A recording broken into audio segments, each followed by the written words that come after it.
Have you ever paused, really paused, after making a decision and wondered if it was genuinely yours? Not just influenced by preference or mood, but something deeper, something fundamental. Was it your conscious self that chose, or something else acting through you? The notion that we control our lives is deeply embedded in our identity. Every plan, every goal, every regret, it all rests on this assumption. We believe we decide. We believe we act. But beneath the surface of that belief, a complex mystery begins to unfold. One that has puzzled philosophers, baffled scientists, and ignited mystics for centuries. Welcome to a journey where logic collides with wonder, where the lines between science and metaphysics blur, and we begin to question the very foundation of what it means to choose. Free will versus determinism. It's an ancient debate, and yet more relevant than ever. On one side, the idea that our paths are shaped by forces beyond our awareness, laws of physics, genetics, conditioning. On the other, the belief that we possess agency, that we can shape our lives through intention and action. But what if there's a third possibility? A deeper framework where both views dissolve into something more mysterious? Enter quantum mechanics, the science that rewrote our understanding of the universe at its most fundamental level. Unlike the rigid laws of classical physics, quantum theory reveals a world governed by probabilities, uncertainty, and a strange interconnectedness that defies space and time. Particles that exist in multiple states until observed. Objects influencing each other instantaneously across vast distances. Events that seem to occur outside the arrow of time. These phenomena aren't fringe ideas, they're real, measurable, and they challenge everything we thought we knew about reality. Now, apply those ideas to consciousness, to thought, to choice. Suddenly, a new kind of paradox appears, not just whether you are free to choose, but whether the act of choosing is even real in the way we understand it. Could your thoughts influence physical reality before you're aware of them? Could another version of you have made the opposite choice in a parallel reality? Could your decisions be entangled with others, forming a web of interconnected will? This isn't just about science. This is about the human experience. It's about whether we're the authors of our lives or characters in a quantum novel being written in real time, or perhaps already written in full. In the episodes ahead, you're going to encounter thought experiments that bend the mind, theories that question everything from time to memory, and perspectives that challenge not just how you live, but who you are at the most fundamental level. We begin with a famous paradox, one that many have heard of but few truly understand. A scenario involving a cat, a box, and a reality suspended between life and death. But this isn't about animals or laboratory tests. This is about you, because the question isn't whether the cat is alive or dead. The question is, how many versions of you are making decisions right now and which one is real? The box is sealed. Inside, a cat sits in a peculiar quantum predicament. If a radioactive atom decays, the cat dies. If it doesn't, the cat lives. According to the rules of quantum mechanics, until the box is opened and someone observes the result, the cat exists in a superposition, simultaneously alive and dead. This is not just a puzzle for physicists. It's a mirror for human consciousness. Because hidden within this paradox is a question that hits much closer to home. When you're faced with a decision, and your mind oscillates between two options, are you also in a kind of superposition? Consider this: you're standing in front of two doors. One leads to a job in a new city. The other keeps you in your current role. Both paths are vivid in your imagination. Your heart flutters at the possibility of change, but your stomach clenches at the fear of the unknown. For a brief moment, or perhaps longer, you're in both realities. Two potential futures, two emotional states, two versions of you. This isn't just a metaphor. In the quantum world, particles exist in multiple states until measured. They don't choose a state until an observer interacts with them. And if consciousness plays a role in collapsing that probability wave, then what exactly happens when you observe a choice? Some theorists propose that your brain, like the cat in the box, holds potential decisions in a state of quantum superposition. Your awareness collapses that wave, selecting one outcome among many. But here's the twist. How much of that process is conscious? And how much is unconscious, already decided before you're aware? This is where the duality begins to reveal itself. On one level, you experience choice as linear. You think, you decide, you act. But beneath that surface, something else is happening.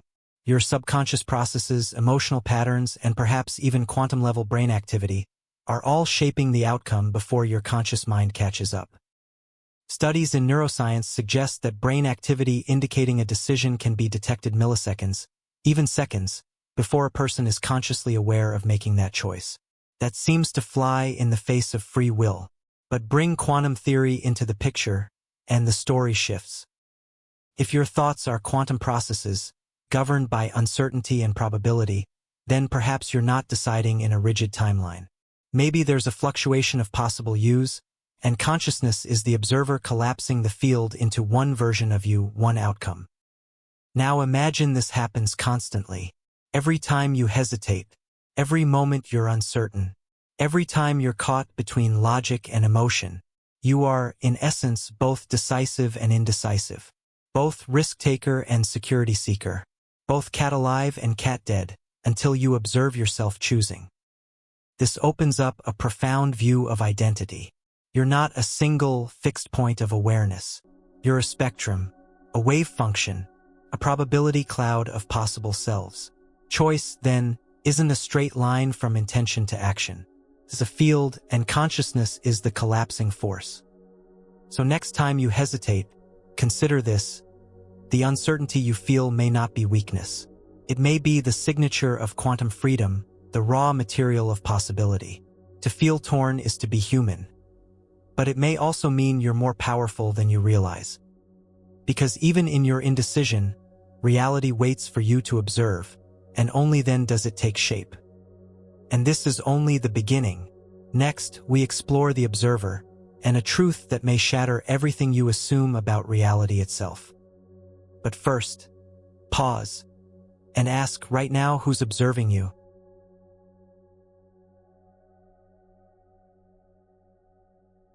You're walking through a familiar room. You know it well, the layout, the objects, the textures. You believe it's always been there, just waiting for you to enter. But physics tells a different story. A story that challenges one of our most fundamental assumptions, that the world exists independently of your perception. The observer effect in quantum mechanics is not speculation. It's a measurable phenomenon. In simple terms, particles behave differently when they are being measured than when they are not. When unobserved, they exist in a state of probability, a haze of potential outcomes.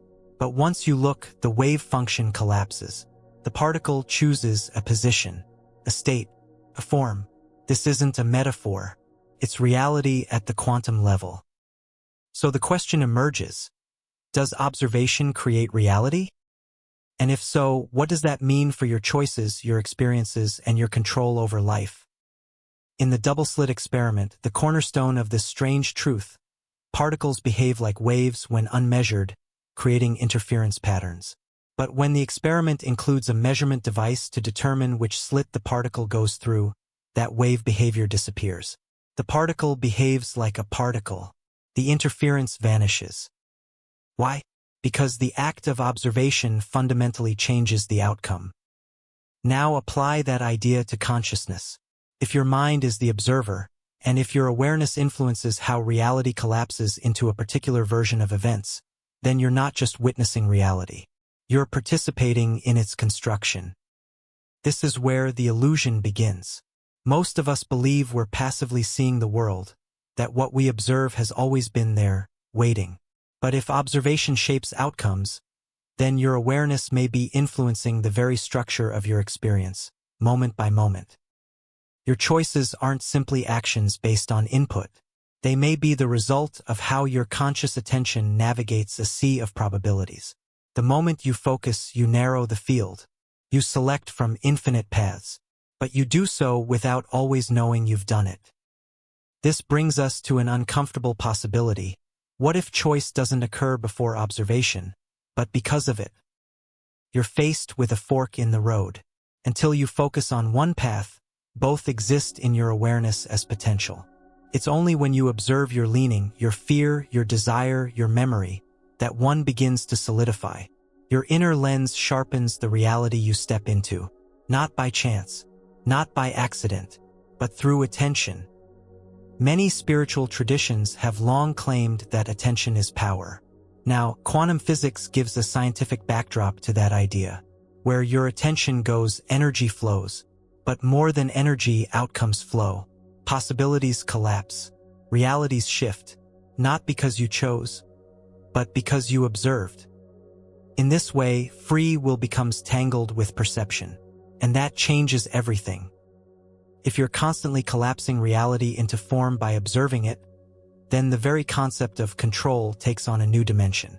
It's no longer about making a choice out of thin air. It's about which layer of reality your consciousness tunes into, which version you stabilize by becoming aware of it.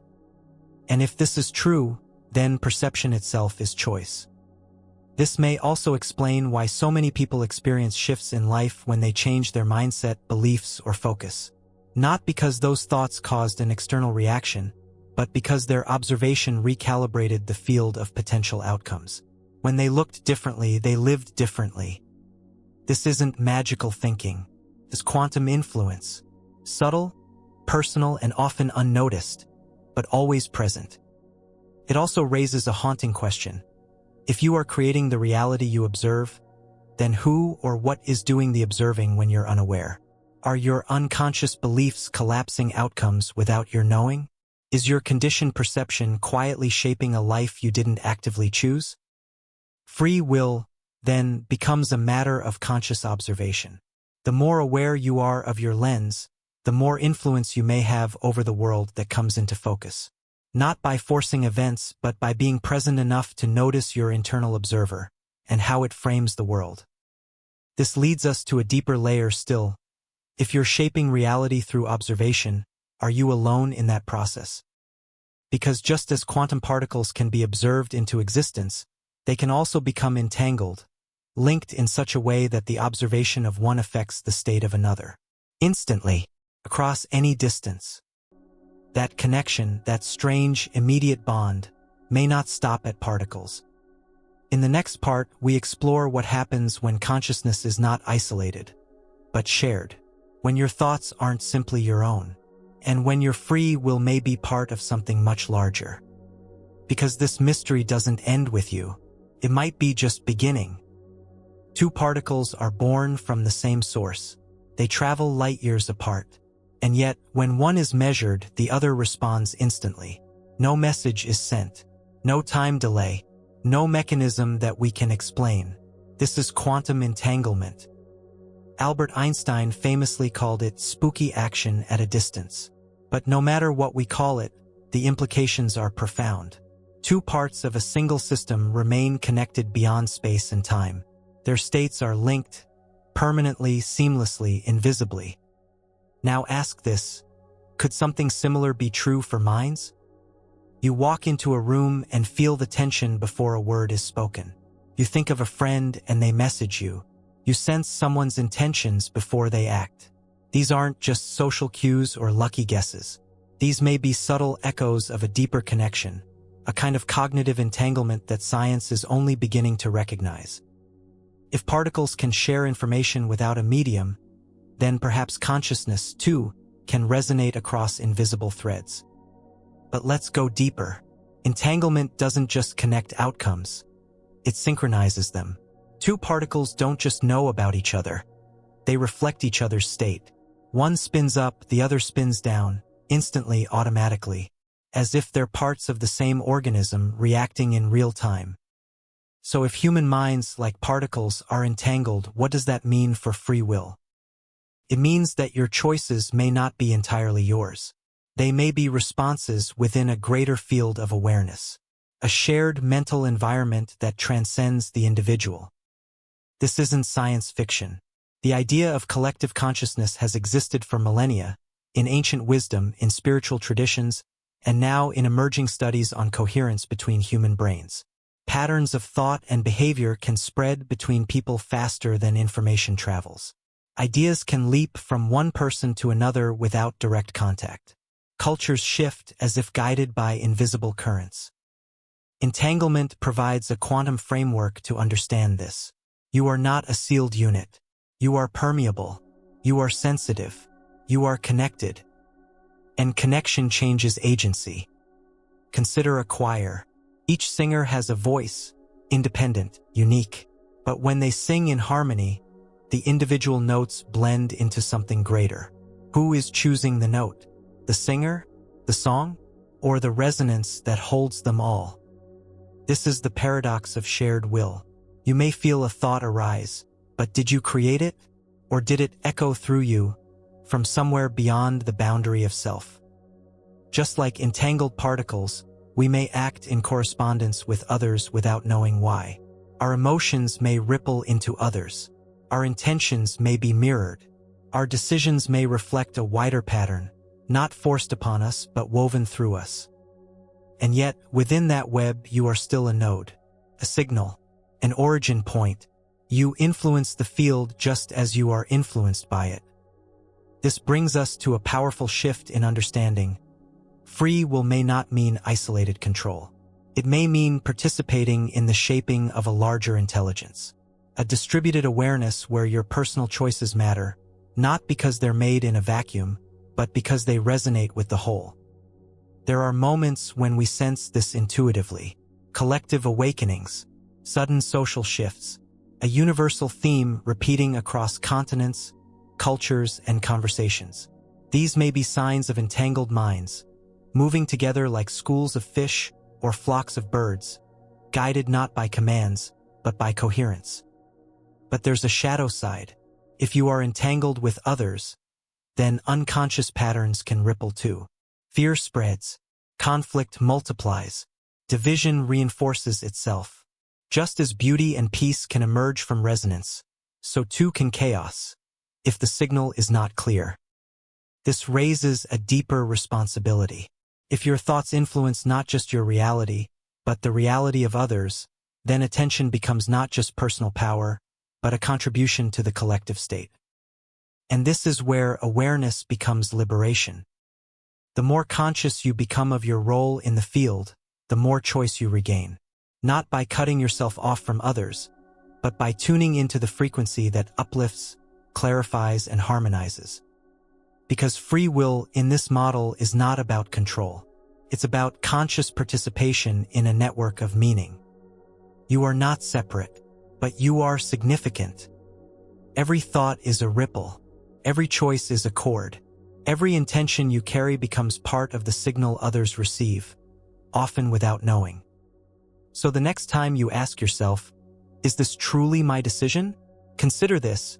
Perhaps the better question is, what am I choosing to amplify in the field I share with every living mind? Entanglement does not diminish your agency. It expands it. And it leads us to a radical possibility, that for every choice you make here, another version of you made a different one somewhere else. Not in theory, but in reality. And that's where we go next.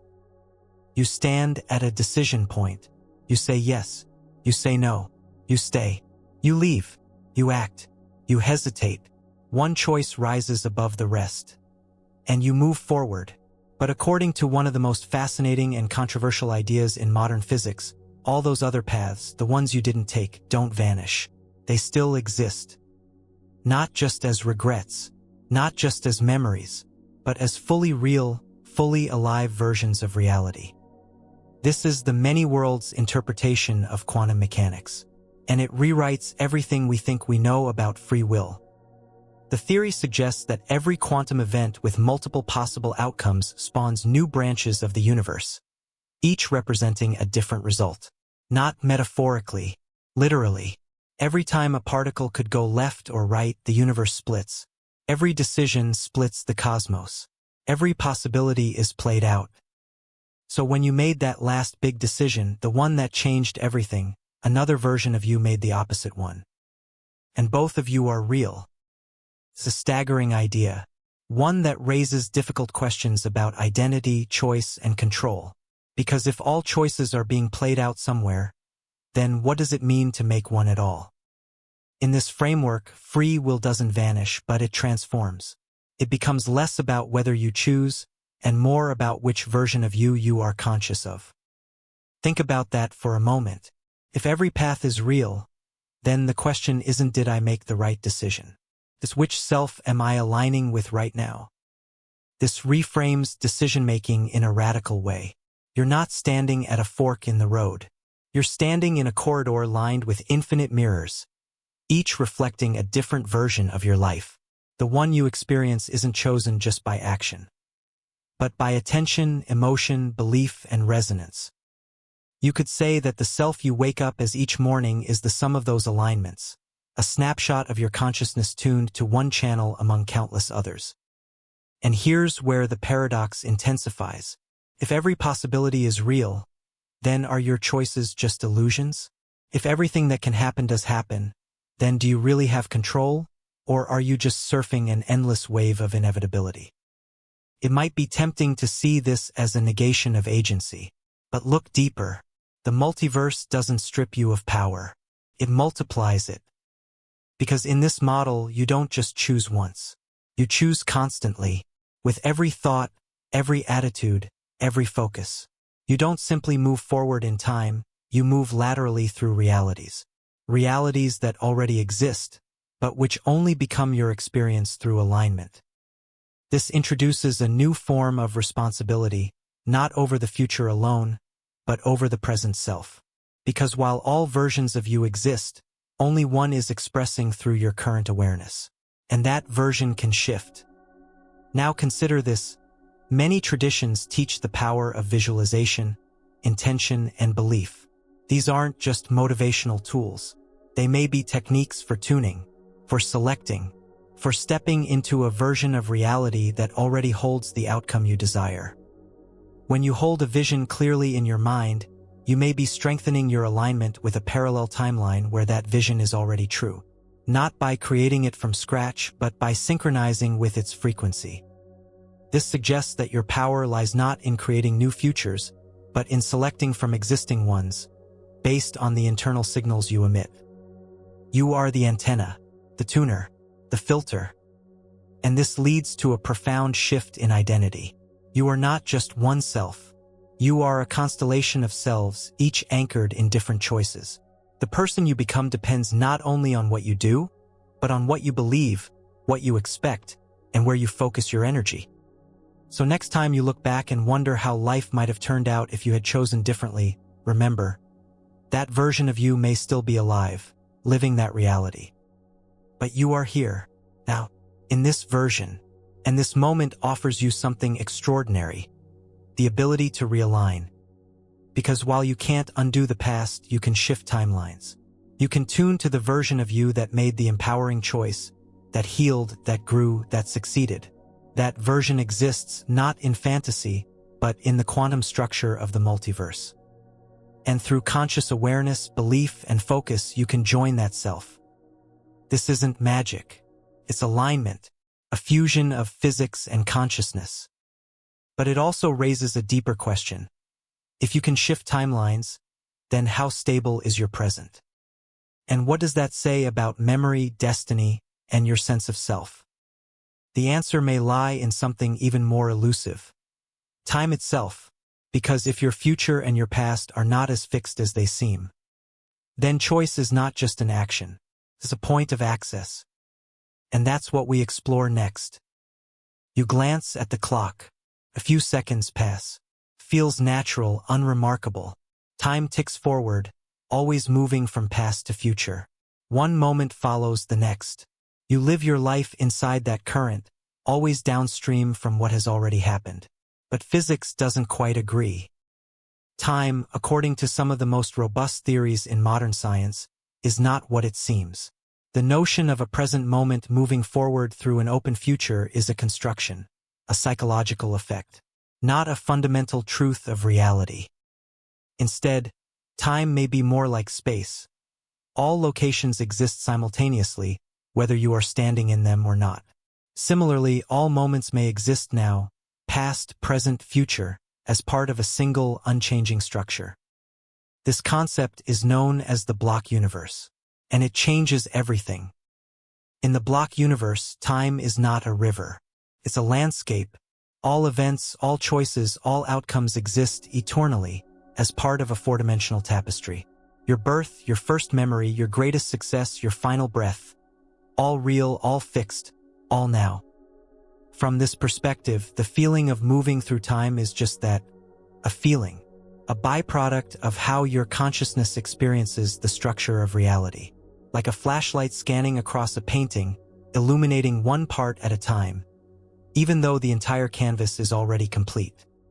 So where does that leave free will? If the future already exists, then is your next decision already made? Is your destiny sealed? Are you simply playing out a script that was etched into the universe before you ever opened your eyes? That conclusion may seem inevitable and terrifying, but it rests on a misunderstanding. The block universe doesn't deny your experience. It includes it. Your thoughts, your choices, your sense of surprise, they are part of the structure. They don't disappear in this model. They become features of the terrain. So when you pause before making a decision, when you weigh the options, feel the tension, and finally act, that entire moment and your experience of freedom within it still exists in the fabric of space-time. It's not erased. It's encoded. And this opens the door to a more nuanced understanding of agency. In the block universe, free will may not be about altering the future.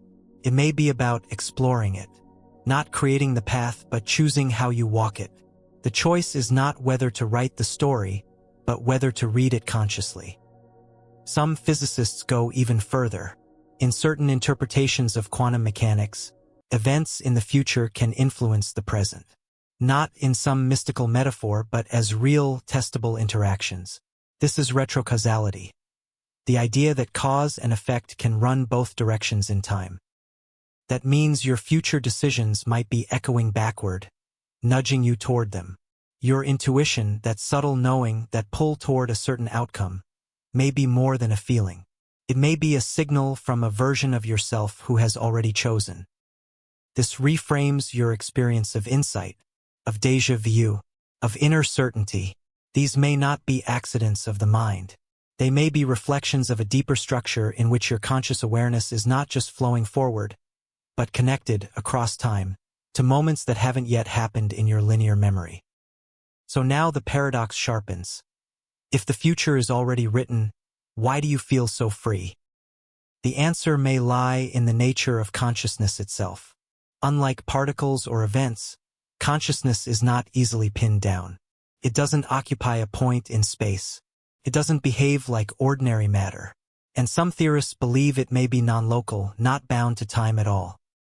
If that's true, then your awareness may not be trapped in the present moment. It may be capable of touching multiple points in the block universe. Your feeling of flow through time could be an illusion caused by that contact, like a needle playing a record. You feel forward motion, but the music is already there. And your choices, though already embedded in the timeline, are experienced in real time with full emotional depth. The surprise you feel, it's part of the script. The struggle, the doubt, the triumph, all written, all felt. This doesn't render free will meaningless. It refines it.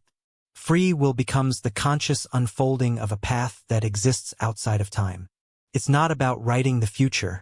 It's about becoming the self who experiences it, fully, intentionally, and with clarity. You are not powerless in a static universe. You are the one illuminating it frame by frame with awareness. And this brings us to an even more startling intersection, where the physics of time meets the biology of the brain. Because even as you feel yourself deciding in the moment, your brain may already have made the choice before you know it. And that's where we go next. You sit in front of a simple button. You're told to press it whenever you feel like it. No pressure, no timing, just whenever the decision feels right. As you wait, your brain is being monitored, and then you press. But here's the twist. The researchers already knew you would. They saw the signal up to 7 seconds before you felt you had made the choice. This experiment, originally conducted by Benjamin Libet, shook the foundations of how we understand free will. Because if your brain shows signs of a decision before your conscious awareness, then who or what is choosing? Neuroscience has since confirmed and expanded these findings. Brain scans can often predict with startling accuracy which option a person will choose, seconds before they report making the decision. In other words, your conscious mind is late to the party. This raises a confronting possibility that your sense of agency, that internal voice saying, "I decided," may be more of a commentary than a command. But before we declare free will a complete illusion, we need to examine the space between neurons and awareness, and what quantum theory might contribute to the conversation. The human brain is made up of roughly 86 billion neurons. Each communicates using electrochemical signals. These signals are fast but deterministic. At first glance, they appear to follow patterns, stimulus and response, without room for freedom. However, zoom in far enough and the picture changes. At the smallest scales of brain activity, the level of microtubules inside neurons, some theorists argue that quantum effects may be at play. This is the controversial but intriguing orchestroar theory, orchestrated objective reduction, proposed by physicist Roger Penrose and anesthesiologist Stuart Hameroff. They suggest that consciousness arises from quantum computations inside these microtubules. If true, it would mean that the brain is not just a biological machine but a quantum interface. And quantum systems, as we know, do not behave deterministically. They operate in probabilities, in uncertainty, in possibilities that collapse into outcomes through interaction, and possibly observation. So if your brain operates partly on a quantum level, then decision-making may not be a linear process from input to output. It may be influenced by fluctuations, superpositions, and entangled states.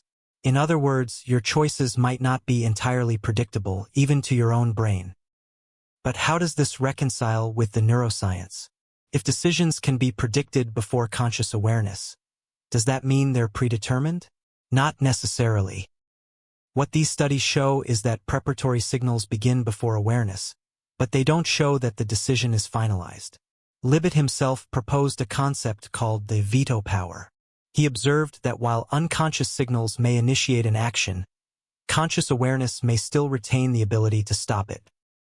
This leads to a new model. Your unconscious mind sets the stage, initiates the action, prepares the script. But your conscious mind, the spotlight of awareness, has the potential to intervene, to edit, to redirect. It's not a dictatorship. It's a dialogue. And in that dialogue, quantum effects may provide the flexibility, the unpredictability, the creativity that deterministic biology cannot explain alone. You are not a machine running code. You are a system of layered awareness, with conscious thought resting on top of subconscious impulses, emotional patterns, and quantum possibilities. And here's where it gets even more interesting. Studies show that simply believing in free will can change behavior. People who are told that free will doesn't exist tend to act with less accountability, less effort, and more impulsivity. In contrast, those who affirm their sense of agency show increased motivation and self-control.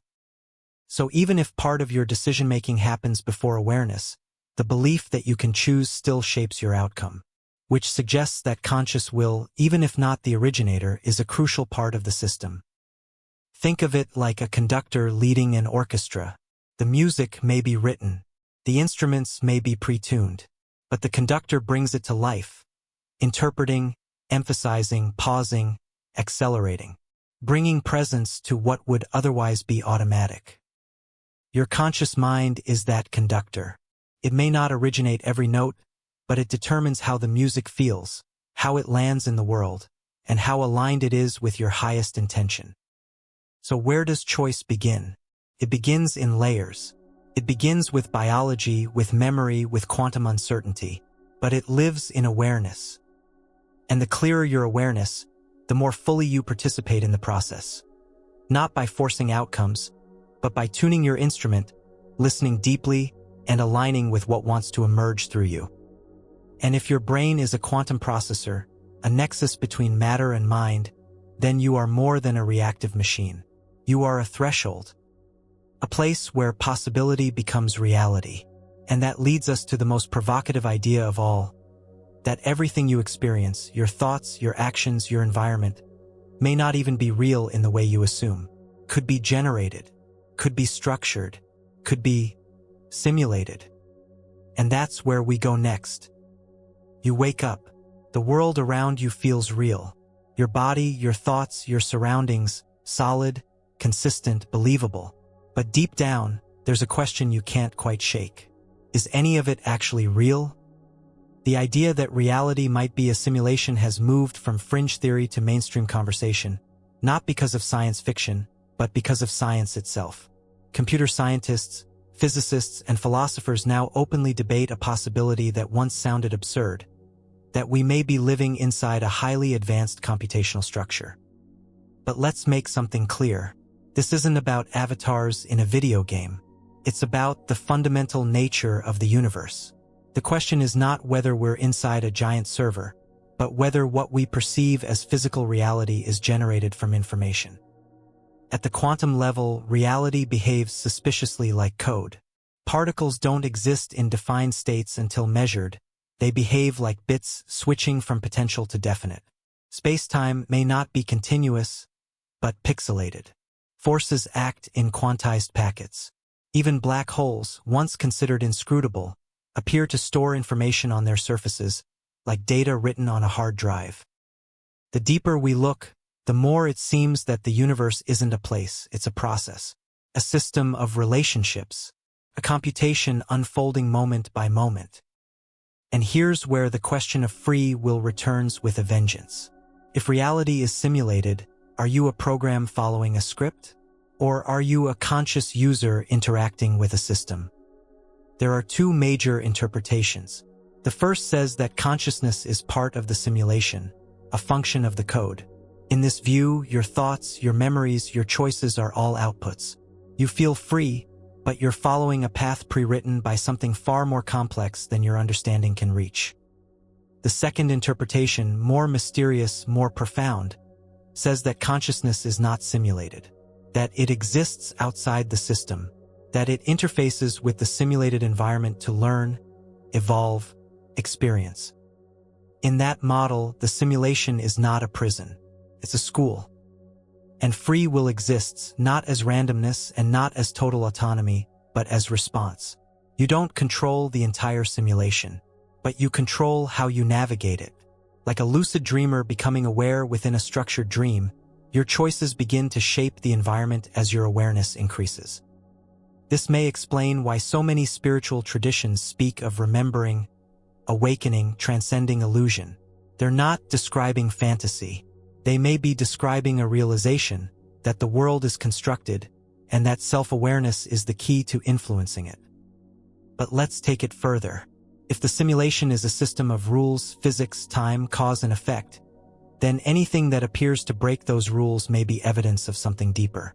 Synchronicity, intuition, instantaneous change. These aren't glitches. They may be features, functions only accessible to a user who understands the interface. And that interface is consciousness. So ask yourself, when you set an intention and reality seems to align with it, is that coincidence? Or are you accessing a layer of the simulation that responds to input not just from action, but from awareness? This brings us to the idea of soul contracts, the notion that before entering this reality, you agreed to experience certain events, lessons, relationships, not as fate, but as a framework, a structure within which free will unfolds. Like a role in a story, the lines may be written, the setting may be fixed, but the performance, how you show up, how you evolve, how you respond, that's where the artistry lies. And maybe that's the truest expression of will, not in escaping the simulation, but in learning how to master it. This mastery may not come through control, but through alignment.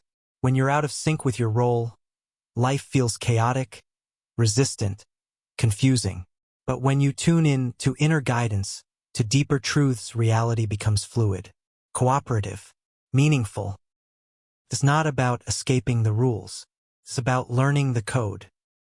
And the code may be written in thought, emotion, intention, in how you hold your energy, in what you expect, imagine, accept. Your will, then, is not about brute force, it's about coherence. In a simulated framework, coherence is power. The more aligned your thoughts, beliefs, and actions, the more responsive the system becomes. The more fragmented you are, the more the system appears random, unkind, confusing. So the question is not whether you're free. The question is, how clearly are you signaling? Because if this is a simulation and you are a user within it, then your experience is not dictated by external forces alone. It's shaped by the quality of your internal signal. And this leads us to the next frontier, where intention meets outcome, where desire meets manifestation, where the system responds not just to input, but to identity.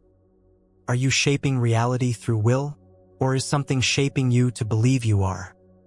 That's what we explore next. You set a goal, you focus on it, you visualize the result. Days, weeks, or months later, it happens, not by accident but seemingly as a response. A new opportunity appears, person shows up, the situation shifts. You told yourself it was intention, alignment, manifestation, but was it? Or did something else, beneath consciousness, beyond logic, arrange the outcome? And more importantly, was it you who made it happen? This is the tension between manifestation and mechanism, between will as a causal force and reality as a machine responding to code, law, or unseen architecture. For centuries, mystics have taught that your inner world shapes the outer, that thoughts become things, that emotion acts as a magnet. More recently, the law of attraction popularized the idea that you attract what you focus on consciously or unconsciously. But now, quantum physics enters the conversation. And suddenly, those esoteric claims don't sound so far-fetched. Let's look at it from the ground up. In quantum mechanics, particles exist in states of probability. They don't assume a definite form until observed. The act of observation or measurement collapses the wave function into a specific outcome. This process isn't passive. It requires interaction. And if consciousness is part of that interaction, as many interpretations suggest, then your awareness isn't just watching the world. It's shaping which version of the world becomes real. Now consider this.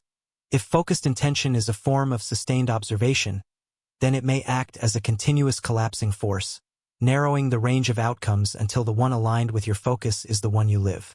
This isn't about positive thinking in the superficial sense. It's about quantum selection. And this is where manifestation gets serious. The world you perceive may be one of infinite possible worlds. Your thoughts, your most deeply held beliefs, may be filtering those possibilities, locking you into one frequency of experience. So when you manifest something, you may not be creating it from nothing. You may be attuning to a version of reality where it already exists. This aligns perfectly with what's been explored before: the multiverse, timeline alignment, and conscious observation. It suggests that manifestation isn't a mystical exception. It's a built-in feature of how consciousness interacts with the quantum field. But now comes the deeper layer. Are you doing it on purpose? Or are you manifesting unconsciously, without realizing the levers you're pulling? Because whether you believe in manifestation or not, you're doing it. You're focusing every moment.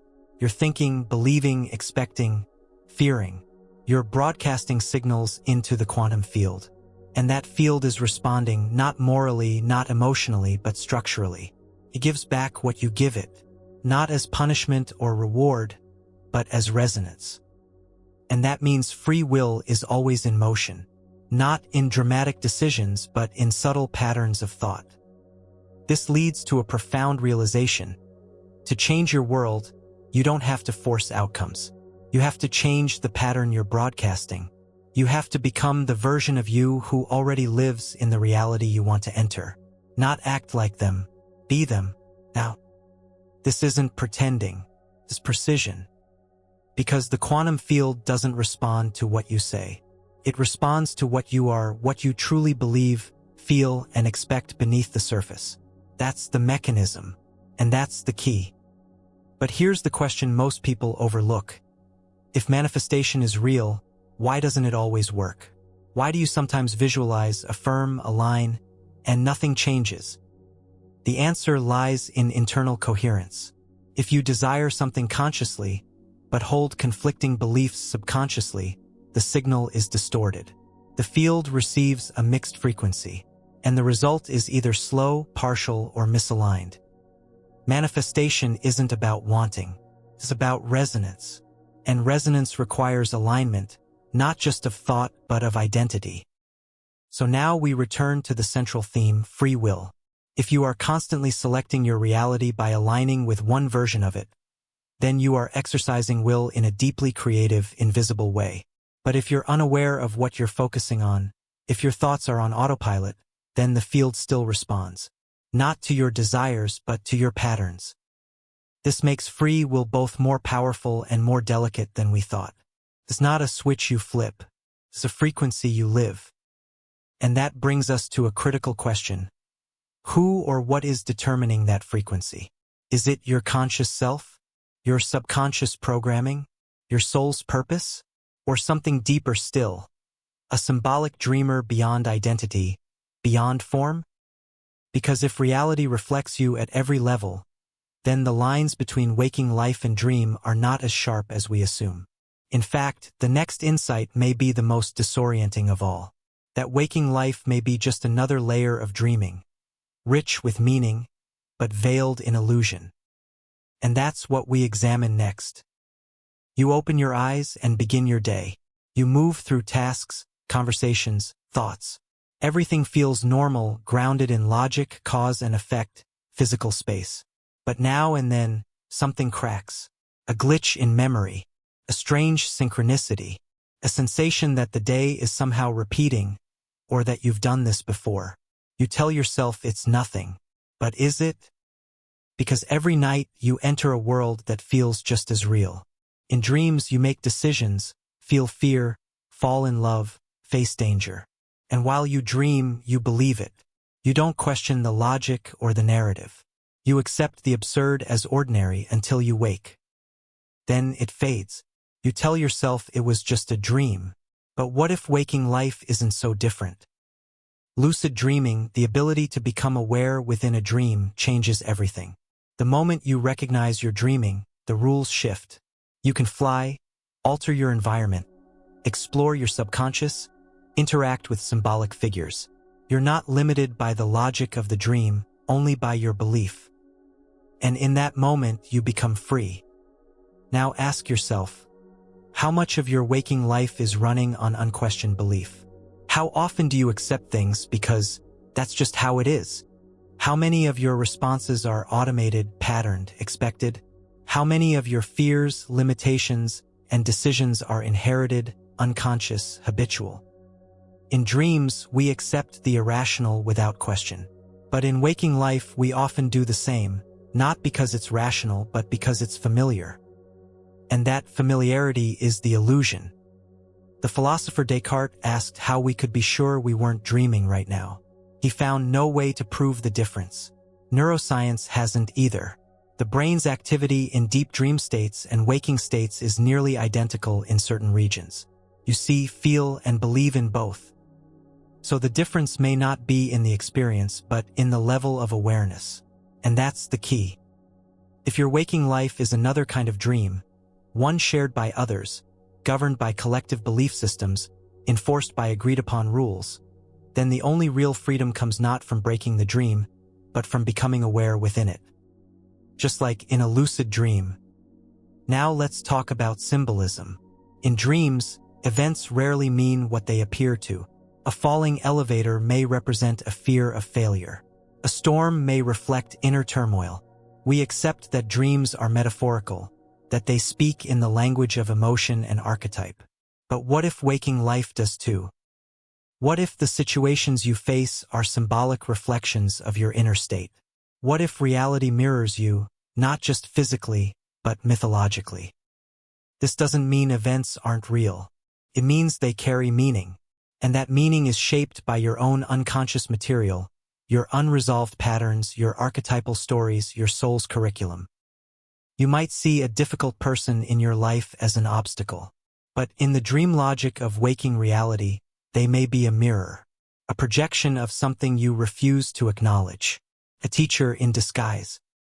And just like in dreams, the moment you recognize the symbol, the moment you become aware, the scenario begins to shift. That's what lucid living means. Not just moving through life mechanically, but seeing it symbolically. Engaging with events as messages. Asking not just what is happening, but what is this showing me about myself? Because the line between dream and waking life may not be one of substance, but of awareness. Now ask, in this moment, are you awake? Or are you still dreaming that you're in control? Because if waking life follows symbolic laws, if it reflects your internal landscape just like a dream does, then control doesn't come from external manipulation.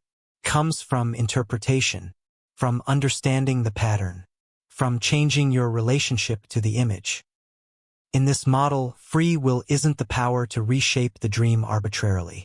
It's the ability to shift within it, to become the lucid participant who recognizes the script, changes their part, and watches the whole scene transform. So where does the script come from? Some say it's collective, that we are co-dreaming this world, each of us writing a thread in a shared tapestry.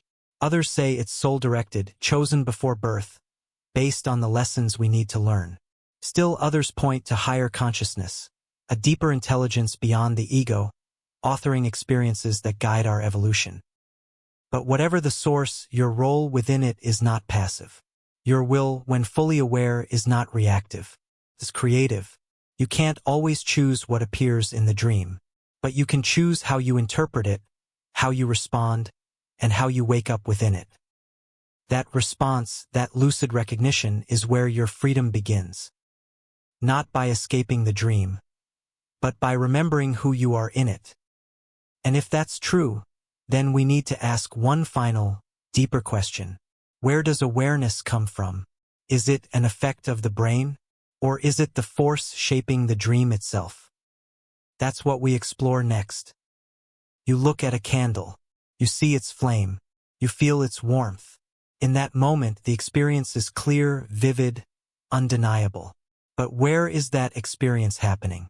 Not in the flame, not in the light, not in the air around it. It's happening in you, in your awareness. And that awareness can't be found under a microscope. For centuries, science has tried to explain consciousness as a byproduct of the brain. Neurons fire, signals transmit, and somehow awareness appears. But despite all our advances, no one has explained how electrical activity becomes a sense of self. This is known as the hard problem of consciousness, and it remains unsolved. But what if we're asking the wrong question? What if consciousness isn't produced by the brain at all? Some of the most radical and thought-provoking theories in both philosophy and physics now suggest a different possibility. That consciousness is not in the universe, it is the universe. Or more precisely, it is the foundation upon which everything else rests.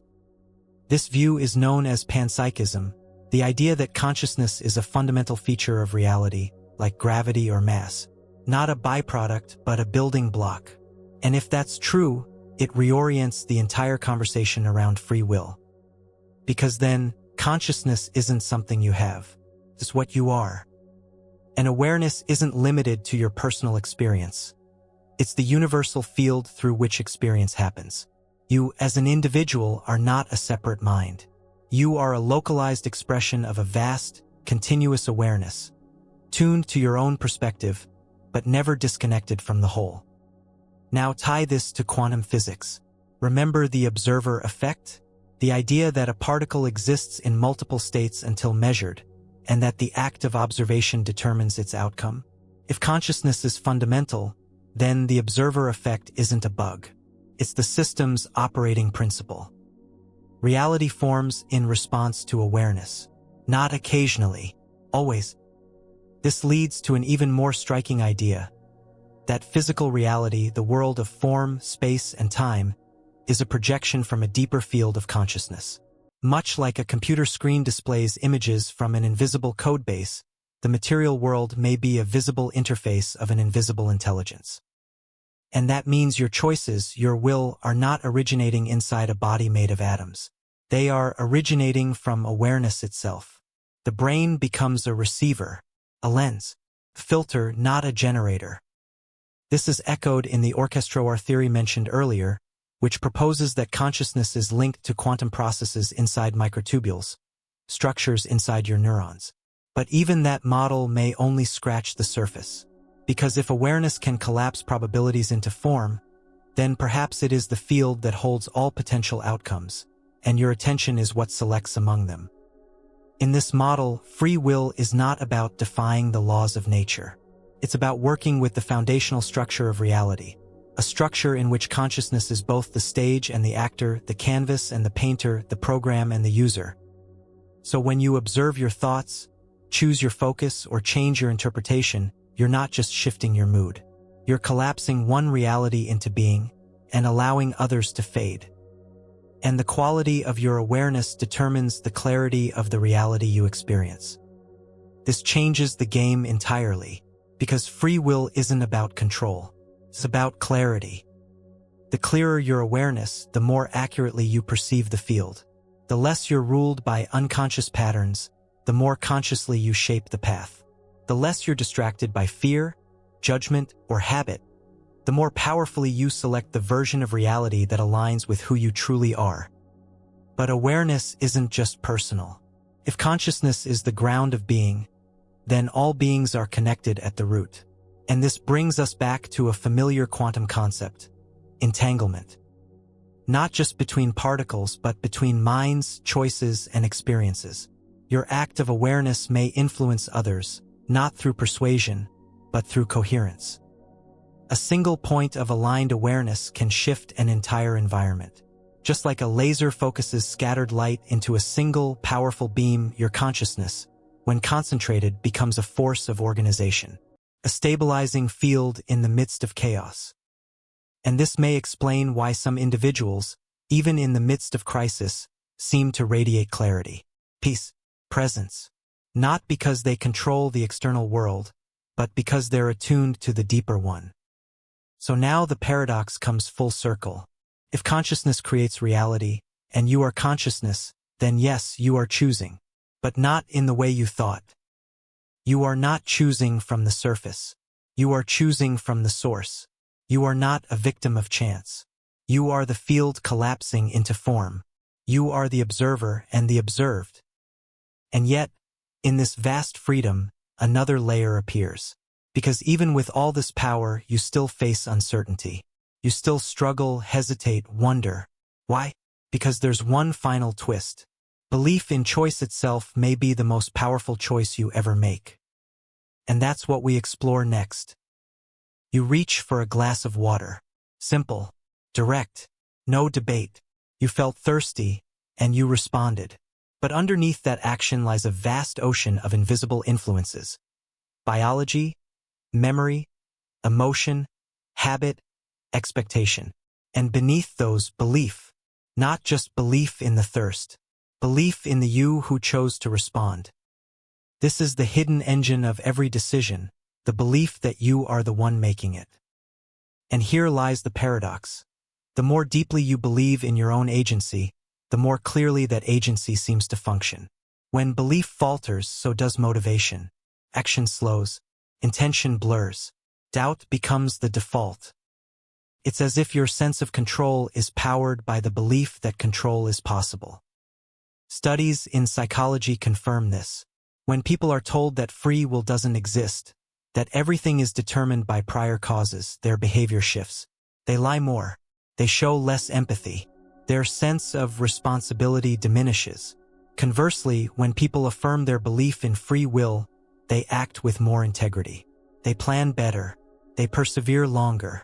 They experience a stronger sense of self-direction. So the belief in free will, whether or not it's true in some absolute sense, has real effects. It shapes your choices. It strengthens your identity. It influences your future. And this raises a profound question. Is free will an objective fact? Or is it a functional illusion, one that becomes true because you believe in it? To explore this, we need to revisit what truth means in this context.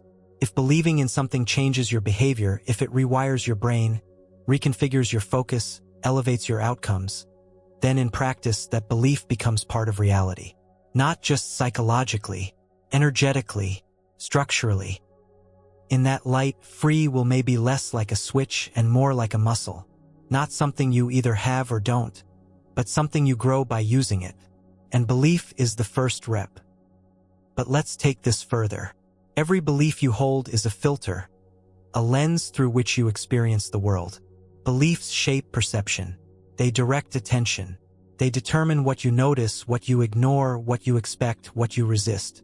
So if you believe that life is controlled by outside forces, fate, systems, genetics, you begin to see confirmation of that everywhere. You interpret your experience through the lens of powerlessness.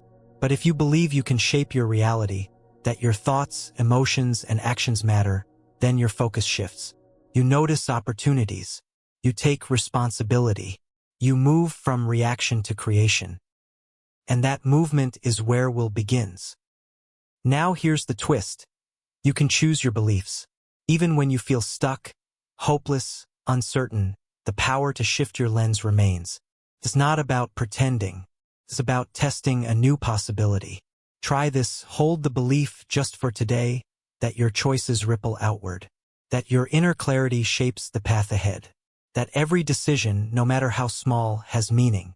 Watch what changes. It may not be instant, but gradually, something reorients. You feel more present, more alert, more responsible for your energy, your attention, your impact. And that feeling is real. That's not delusion. That's coherence. So maybe free will isn't about absolute freedom. Maybe it's about relative awareness, the ability to notice, to shift, to choose from within the patterns that shape you. You can't control everything, but you can influence how you meet it, how you interpret it, how you move forward through it, and that influence compounds. Over time, small shifts in belief create large shifts in identity. Identity drives behavior. Behavior shapes outcomes, and outcomes reinforce belief.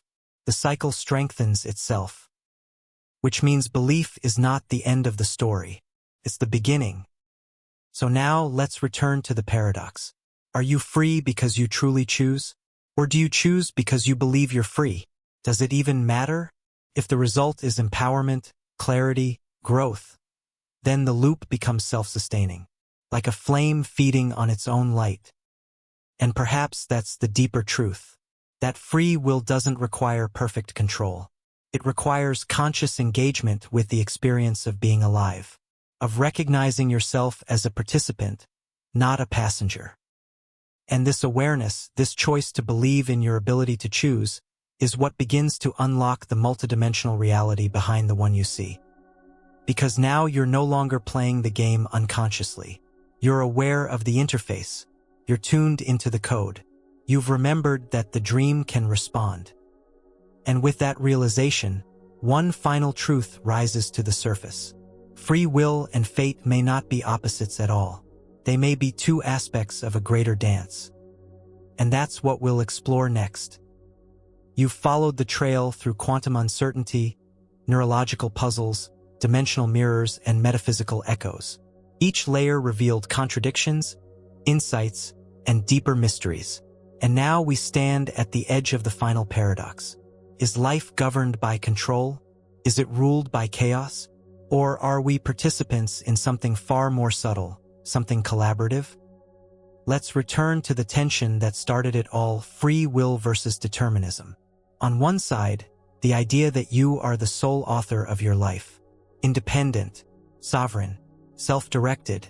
On the other, the recognition that your biology, your history, your culture, and even the laws of physics seem to steer you, often before you can intervene.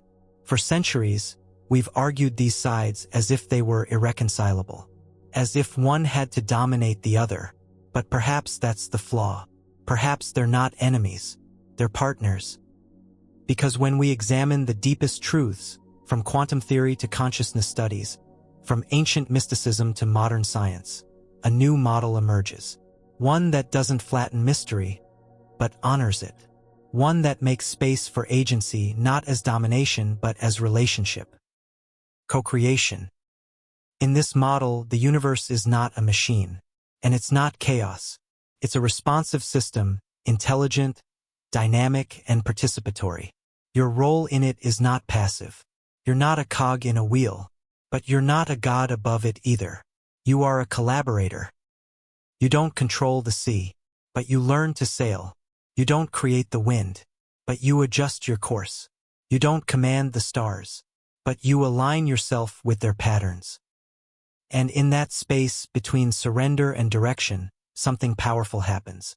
You begin to live in rhythm with reality itself. This is the freedom that isn't rigid or absolute but flexible, adaptive, alive. The freedom to respond, to listen, to act in harmony with forces greater than the ego. Because life is not something that happens to you. It's something that unfolds with you.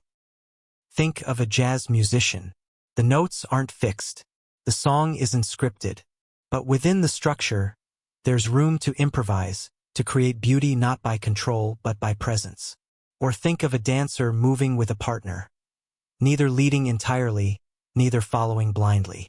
They respond, shift, adjust, together. The dance is born from their interaction. This is co-creation. And in this space, free will is not about force. It's about flow. You listen to your intuition and act. You observe patterns and shift them. You meet the moment and shape it as it shapes you. And suddenly, even challenges become invitations. Obstacles become teachers. Coincidences become guidance. Reality becomes feedback, not judgmental, not random, but reflective. You start to see life not as something you must conquer or escape, but as something that responds to your inner state. A mirror, a rhythm, a living intelligence in dialogue with your own. This realization does not make you omnipotent. It does not guarantee perfection, but it grants you something far more valuable: responsiveness, clarity, trust. Because now, your will isn't clashing with the world, it's harmonizing with it. You recognize when to act and when to wait, when to speak and when to listen, when to step forward and when to let go. And through this dance, your power becomes subtle, precise, rooted not in domination, but in discernment. This is what it means to truly choose. Not blindly, not reactively, but consciously in tune with a deeper intelligence. The paradox resolves itself. Free will and fate are not opposites. They are two instruments in the same symphony. Control is your note. Chaos is the space between. But co-creation, that's the music. So the question isn't whether you're in control. It's whether you're in tune. Because when you are, the universe doesn't resist you. It responds to you. And every moment becomes an invitation to step into the extraordinary. Not because you've mastered the game, but because you've remembered how to play. So choose your thoughts with care. Focus your attention with clarity. Feel your way forward with trust. Because you are not a puppet. You are not a prisoner. And you are not alone. You are a conscious force inside a conscious universe. And together you are creating reality, one decision, one vibration, one moment at a time. So choose, fully, deliberately, lovingly, because now you know the truth. You always were in control, just not in the way you thought. Thank you for joining this journey.